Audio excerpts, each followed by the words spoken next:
Point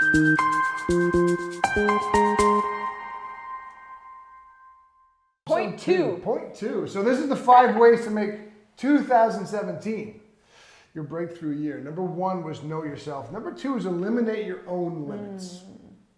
We know a little bit about that. We do know a little bit about that.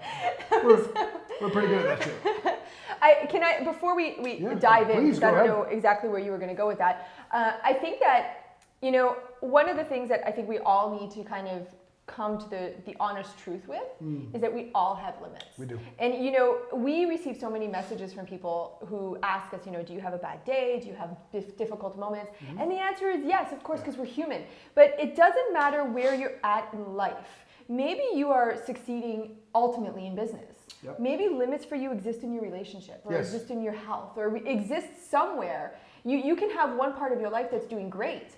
You can have all the parts of your life that are doing great, but you still have limits insofar as reaching the next level. So it's not about the barriers so much as it's about continual ascension. Yeah. And I think that for so many people, if you're able to embrace that from that perspective, it becomes less of a struggle to travel the journey. I think that's exactly right. And that's precisely where I was going today, by the way, because you kind of keyed in. So let me just finish the job of building out the vision as I see it, okay? Everyone has limits. Absolutely. If it's fitness, if it's relational, if it's spiritual, if it's business, everyone has limits. And life is about, it's a grand experiment of discovery. It's about always pushing the next barrier, pushing past the next limit in a very beautiful evolutionary way.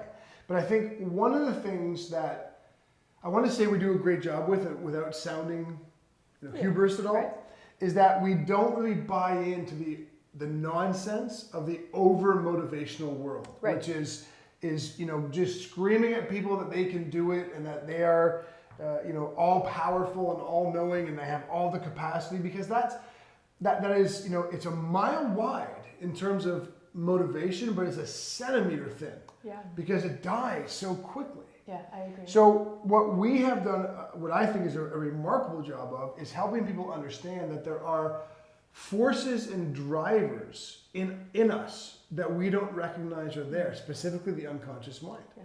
So all of the influences and experiences you've had to date in your life have created what we refer to as a story.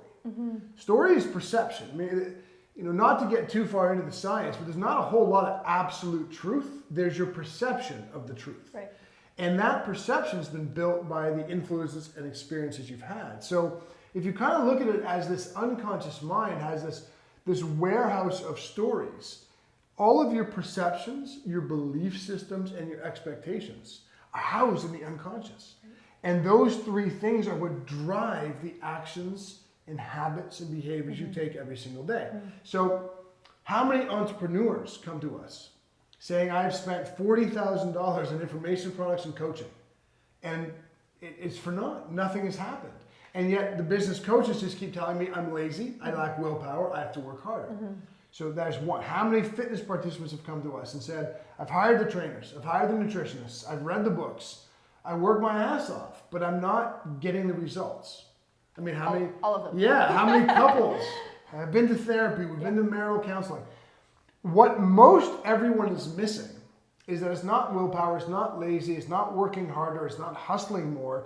It's about releasing from the reasons that the success you're trying to create is being stopped. What are the unconscious factors that are sabotaging your efforts every single day in the perception, belief system, expectations you carry? Because nobody on the planet doesn't know at this point that a chocolate bar is probably not as healthy as an apple, but we keep picking the chocolate bar. Yeah. No one needs better willpower. No one needs more education. No one needs a trainer walking around 24 hours a day with them, compelling them to eat the apple. What they need is to understand why they're choosing the chocolate bar and then eliminate that limit. Right. And you said the word sabotage in there, which I think it's one of those words. Self-sabotage is one of those words that so many people use, but people don't necessarily really understand at the depth of it, right? Yeah. And I think that's a great point to make. And I had I actually had an example from this week pop into my head of one of our clients who is experiencing so just to give you the kind of the over and under, this person is very controlling, and knows that they're very controlling, but for so many years has viewed it as a positive thing because they're able to keep everything in order and in place. The problem with this controlling nature is it creates friction and tension and stress. Yes. And so we were peeling back the layers this week, and I levied the question, what happens in your world if it doesn't work out? Like, if things aren't controlled, what's the worst that's going to happen? And the person didn't have the answer, right? So this person started to realize that controlling nature was actually sabotaging elements of their business, of their relationship, because there was this underlying fear behind the control that if they let go, everything was going to fall down around them, right? So self-sabotage is one of those things that don't just say it to yourself. Don't just say I'm self-sabotaging myself. Find out what that means, because that is where your limit exists, right? That's how you have to move past it. And to recap that, in this respect, eliminate your own limits. The 5 ways to make sure that 2017 is your breakthrough year. Don't look for new systems. Don't look for new structures, new ideas, new business models. Learn the unconscious parts of you that are sabotaging your efforts. That is what's going to vault 2017 into a breakthrough year. So that is segment 2.